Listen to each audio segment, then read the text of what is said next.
Bonjour ou bonsoir à tous et bienvenue sur la chaîne Histoire de la Bible. J'espère que vous allez bien. Moi, ça va super bien. Et nous nous retrouvons pour une nouvelle vidéo où nous allons voir un thème super important. Si vous n'avez pas vu la dernière vidéo, je vous invite à la regarder juste ici parce que cette vidéo reste dans le thème de ce qu'on a vu la dernière fois. On va parler de résurrection. En grec, anastasis. Oui, ça fait penser à ce prénom Anastasie, qui est sûrement plus très moderne. Mais en tout cas, ce prénom Anastasie vient bien de Anastasis, résurrection, qui vient lui-même du mot anistémie, qui signifie littéralement se lever, s'élever, se relever. La résurrection des morts, la résurrection des corps, premièrement, il faut bien comprendre qu'elle concerne les morts. Bien évidemment, la résurrection concerne les morts. Résurrection de quoi? Se lever, se relever de quoi? De la mort. Donc la résurrection physique, c'est pas pour les vivants. On va dire que c'est assez logique, mais c'est la première base à planter quand même. Et la résurrection, elle repose dans la Bible sur un événement central, un événement important. C'est la base de tout. Apocalypse 1 au verset 18. C'est Jésus qui parle. J'ai été mort et voici je suis vivant au siècle des siècles et je tiens les clés de la mort et du Hadès. Donc la résurrection, l'événement central, l'événement de base, c'est la mort et la résurrection de Jésus. C'est la base. On peut voir ça aussi en 1 Corinthiens 15, le verset 20. Mais maintenant, Christ a été ressuscité d'entre les morts, prémisse de ceux qui sont endormis. Alors on a deux notions ici importantes, deux notions très importantes. Dans la version Louis II, parce que ici je lisais des versions Darby, la version Louis II nous dit « Il est les prémices de ceux qui sont morts ». Alors je vais relever les deux mots importants que je trouve dans ce texte, à savoir prémisse et mort, les morts. Alors, prémisse, c'est le mot aparché. Et aparché, on le retrouve par exemple dans le texte de la Septante, dans le livre de Lévitique 23 au verset 10, pour parler de la gerbe des prémices, l'une des 7 fêtes de l'Éternel, relatée en Lévitique 23. Et le mot mort, ceux qui sont morts, les prémices de ceux qui sont morts, en tout cas dans le Louis II, et dans le Darby qui nous parle de qui se sont endormis, Darby lui nous donne une version plus littérale, parce qu'effectivement le mot en grec c'est koimaomai, qui est possiblement apparenté au mot grec coma, comme être dans le coma.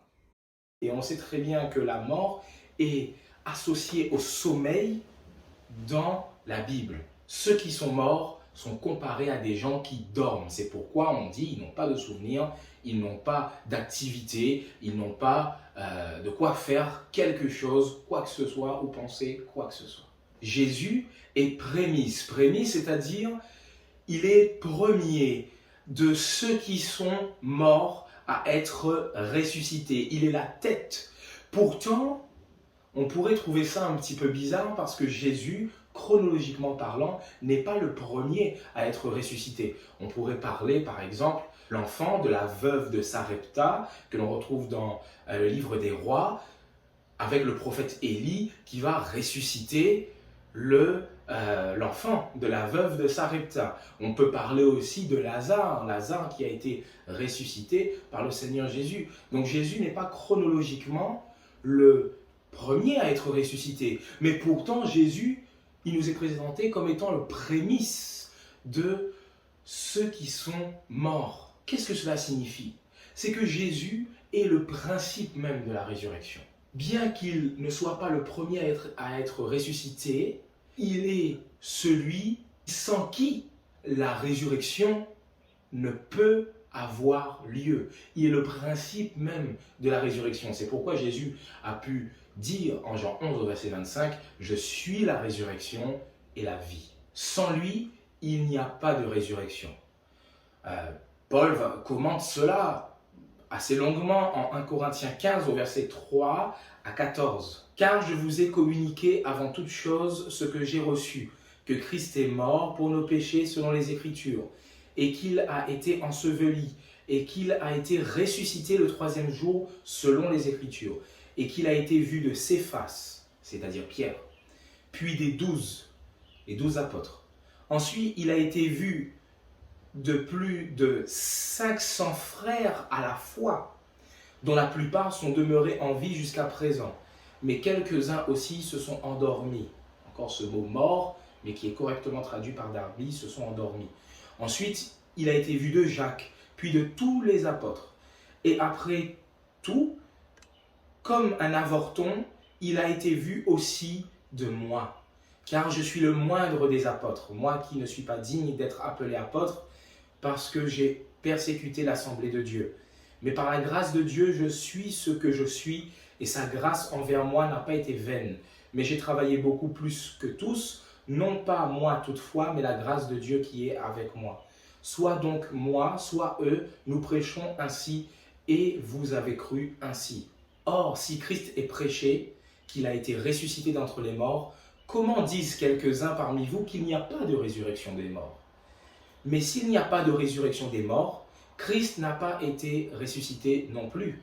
Et si Christ n'a pas été ressuscité, notre prédication donc est vaine aussi, et votre foi aussi est vaine. On voit là que sans la résurrection de Jésus, la prédication, la foi n'a pas d'existence, n'a pas de subsistance. Voilà en quoi la prédication de Christ crucifié, comme Paul aime le dire, je n'ai à vous dire que Christ est crucifié, mais aussi ce Christ ressuscité est la base même de la foi et notre base en tant que chrétien. Maintenant que nous avons un peu posé cela, et on peut poser cette question, est-ce qu'il n'y a qu'une résurrection? Qui va ressusciter? Comment ça se passe un peu tout ça? On sait, grâce au texte de Daniel 12, au verset 2, qu'il y a deux résurrections. Et plusieurs qui dorment dans la poussière de la terre se réveilleront. Encore ce parallèle entre la mort et le sommeil.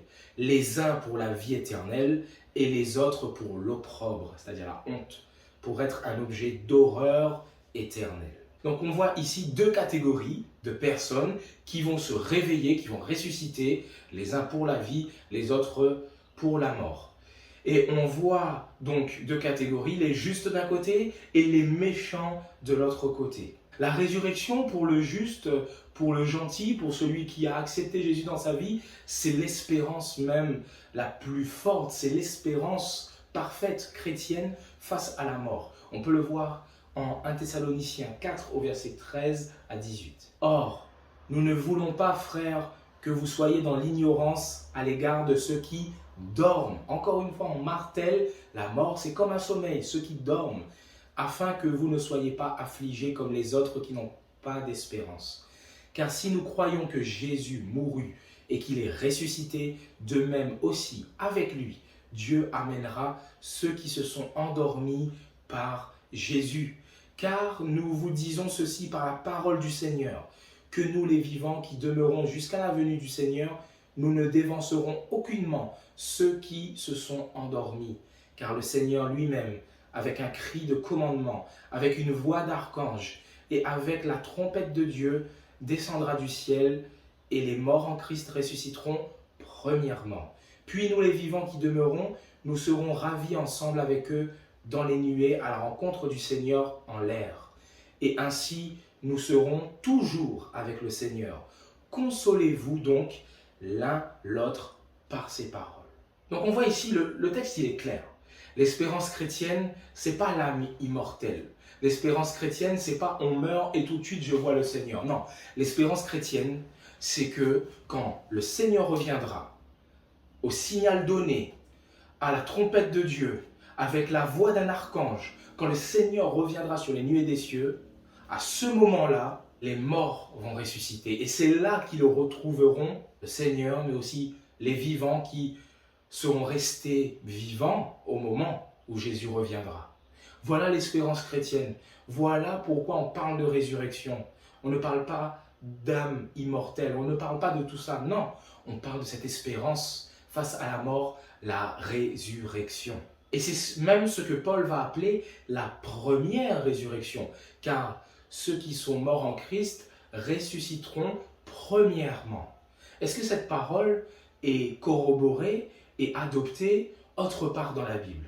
Oui, bien sûr, par l'apôtre Jean, dans le livre de l'Apocalypse, chapitre 20, versets 4 à 6. « Et je vis des trônes, et ils étaient assis dessus, et le jugement leur fut donné, et les âmes de ceux qui avaient été décapités pour le témoignage de Jésus et pour la parole de Dieu, et ceux qui n'avaient pas rendu hommage à la bête, ni à son image, et qui n'avaient pas reçu la marque sur leur front et sur leurs mains, et ils vécurent et régnèrent avec le Christ 1000 ans.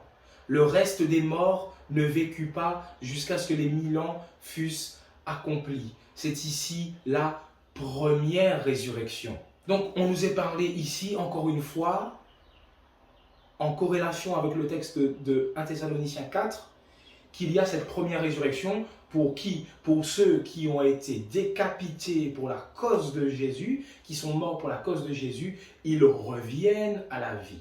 Ce qui est intéressant en plus, c'est que le texte ici en Apocalypse 20 nous dit que c'est les âmes qui reviennent à la vie. Donc ça veut dire une âme, elle peut mourir et il faut qu'elle revienne à la vie.